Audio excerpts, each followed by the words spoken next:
Alright y'all, welcome back to the channel and to some more slug testing, and today we've got a very interesting combo to try out. We've tested these slugs in a little bit of capacity previously, but not through a setup like this and not exactly these same slugs. So I'm definitely curious to see how these do, since a lot of people say that these are the better option to go with. But as for the load we're running today, I brought out some of these, the Federal TruBall slugs. They are a 12 gauge, 2 3/4 inch, 1 ounce slug at 1600 feet per second. And a little bit about these, you can kind of see the diagram here on the bottom. It's pretty much your standard rifled slug, but it has a ball that fits up in the back of it, and it centers on this little gas seal check piece behind it. It's supposed to center the slug in the bore a little better. Now, does that actually do anything? I don't know, but they have a few different versions of the TruBall slug. These are the standard version, if you will. They have a low recoil version, which is just this exact same loading, but down to a little bit lower velocity. I believe it's 1350 instead of 1600 or something about like that. And then they have these in deep penetrator as well. I believe on those, the lead makeup of the slug is a little harder, so they don't deform as much and stuff like that when they impact something. The deep penetrators, we haven't really seen any great results from them, but we did test them through a rifled barrel, so that could have played a role in it as well. Either way, these are what is considered the standard TruBall slug, and people say that these are probably the better option of the three, so we'll see what they can do. As for the shotgun we're going to run them through, I brought out the Remington 870. This one's got a 24 inch completely smooth bore barrel. We're going to be running an improved cylinder choke, which is what the vast majority of slugs recommend, and it's always a good place to start. And up on top is a Hawk Vantage IR 3-9x40 with the slug gun muzzleloader reticle in it. Very nice scope, that's for sure, especially for the $200 that it costs. Now, for the people curious, yes, we do have a receiver mounted scope on here. That means the barrel tension plays a big role in our accuracy. It's not a pinned barrel. Everything is held off of the magazine cap, which is torqued hand tight plus 3 additional clicks, and everything has witness marks on the cap and on everything to do with the scope as well, so we can tell if anything shifts or comes loose or anything like that that could affect our accuracy. So far, it's been flawless in all of our testing, so I don't expect it to be an issue today either. But as for our test, we're going to run it the same as we usually do. I don't have a ton of those slugs to work with, so we're going to shoot 2 groups, one at 50 yards and another at 100 yards, all of which will be through the chrono as well. That'll at least give us an idea on if this is any sort of a decent combo at all in the first place. And of course, we can go from there whether we want to try them through a rifle choke or a tighter choke or anything like that based on what we see. So let's get you guys a view of those targets. We'll start at 50, then move out to 100, and we'll see what these standard quote-unquote Federal TruBall loads can actually do through a regular old smoothbore 870.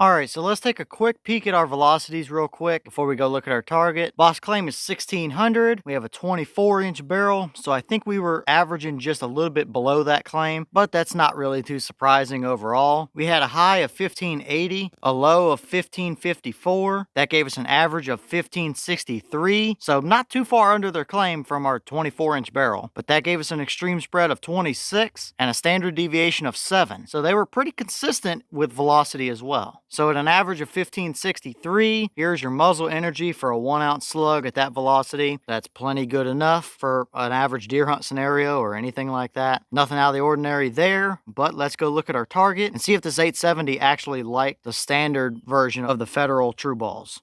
Alright, so here's our target, and we definitely saw some rather intriguing results. We'll start on the left with our 50-yard group. That's these 3 shots right here. And At 50 yards, that's not bad. We've seen better for sure, but that's definitely not the worst by a long shot. We had this center one, and then we put one a little above and one a little below, which, spoiler alert, but that's kind of what we saw here as well, bouncing a little bit higher and lower. But at 50 yards, that's 1.95 inches from center to center on the farthest 2 bullet holes across. So just under 2 inches. It's plenty good enough for a deer hunt, and it's gonna do the job just fine. But it's nothing over the top special either. But now moving over here to the right with our 100-yard group, a little bit different story. We definitely opened it up quite a bit here as well. Our first shot was down here low, and then we put one high, and then we put one down here again. So even though I felt good about every trigger pull today, seeing as though how we bounced one high and then low, I've decided we'll take a 4th shot just to give it the benefit of the doubt and see what we get, and just in case it was me or a random flyer or anything like that. And wouldn't you know it, right back up here to the top we went with that 4th shot. So little bit of jumping around. I did check for those curious. Everything is perfectly fine with the shotgun. The choke didn't come loose. The barrel didn't come loose. The scope is perfectly fine. Rings, base, rail, all of that, whatever the case is just fine. So a little bit of inconsistency starting to show up out here towards 100, but we kind of saw that over here too, with one in the center and then one higher and one lower. Kind of this up and down,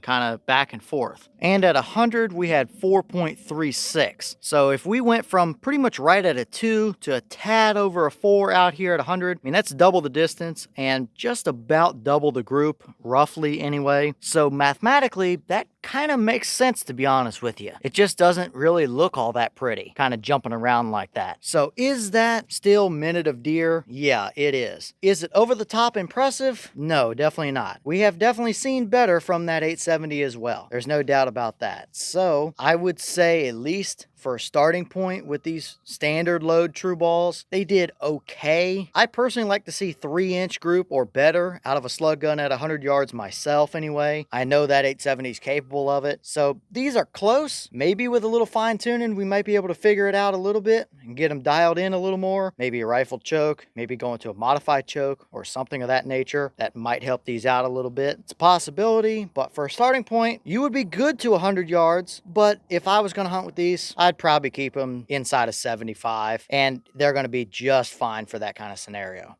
Alright y'all, well, what did you think about those results? I'd say they're okay. They're nothing special, they're nothing over the top, they're not the best, they're not the worst. Inside of 75 yards or so, you're going to do the job perfectly fine. And there's still minute of deer out to 100 yards as well. Was I hoping for a little bit better out of them? Yeah, probably so. But who knows, maybe going to a little different choke combo might dial them in a little bit. And I also have some of the low recoil TruBall loads as well that we can try. So maybe my particular shotgun is going to like those a touch better. I don't know. It's definitely a possibility anyway. So overall, they did okay. I don't know that I would go search them out to specifically use this because my shotgun loves them, but if this is what I had, I would still hunt with it within a certain range limitation anyway. So leave all your thoughts down below. Is that about what you expected to see? Are you a little surprised one way or the other? Have you tested any of the Federal TruBall loads? And if so, what kind of results have you seen from them? Is this a combo you would use to deer hunt with? Or are the groups a little more open than what you would like to see? And what else do you want to see as far as just slugs in general put through that 870? Or what other chokes do you want to maybe see these TruBalls put through that you think might be good performers? Let me know all that down below. But with that being said, I've got some more testing to get done for you guys, so I'm going to get back to it. As always, we have the channel Instagram as well as the mailbox where you can send stuff. If you're interested in all of that, it'll be in the description down below. But I'm going to get back to it, so I'll see y'all in the next one.